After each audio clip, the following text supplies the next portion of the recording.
Then I also heard complaints about the private shows. I fail to understand why we don't see all of this as an ecosystem that needs to work together. Why is it continuously the private shows versus the CDC shows? And why should the city shows price go down? Who's going to cover that cost?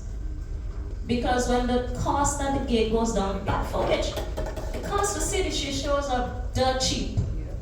It's almost like if they're just letting you in and they're just basically covering costs. So when you say that they should reduce the price, who's going to foot the bill? The stage and all these things don't go up themselves. The money have to come from somewhere. And then if you say let's introduce a new tax, we'll be on to politicians and ministers again. But at the same time, you do have to produce shows that people want to pay money for. Right? High up the prices. Well, if rate of production,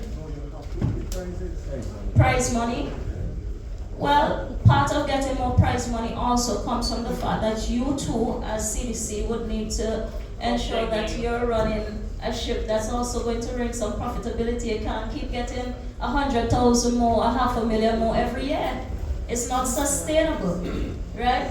But I do think that there's much that can be learned from the private show runners that CDC can adopt. And as such, one of the things that you can look at doing is to perhaps develop a joint committee with some of the private show runners so that you actually come together and combine and see what you can borrow from each other in terms of best practices and find a way so that your scheduling are not clashing and that you come out of this thing where people keep on arguing about whether or not the CDC shows are, the private shows are competing with the CDC shows. I do think that this is an ecosystem that needs to be created, and the traditional people need to innovate a little bit more as opposed to griping. And lastly, on the Calypsonians, I grew up listening to people like Joyce, Princess Monique, and those sort of people. I like Calypso, but you would also admit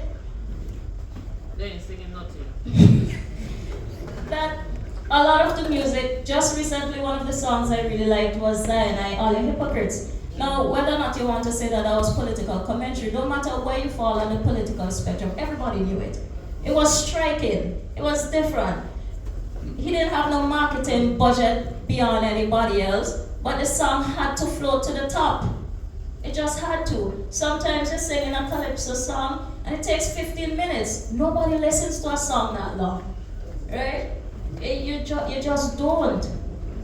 So part of it as well is that once you have a lot to say in your social commentary, you also need to evolve and innovate with your social commentary so that people who are younger, because even if you're going to schools, the kids ain't gonna come to the Calypso club and whatever that you will get the permission to do, unless also your way of doing it also speaks to them. So as those of you who are the guardians and the legends in doing it, not only say give us more, make more room, but also ask what can I change to make it more acceptable. You don't go around saying we beg them to give you $2 in sponsorship. You don't sound sponsible.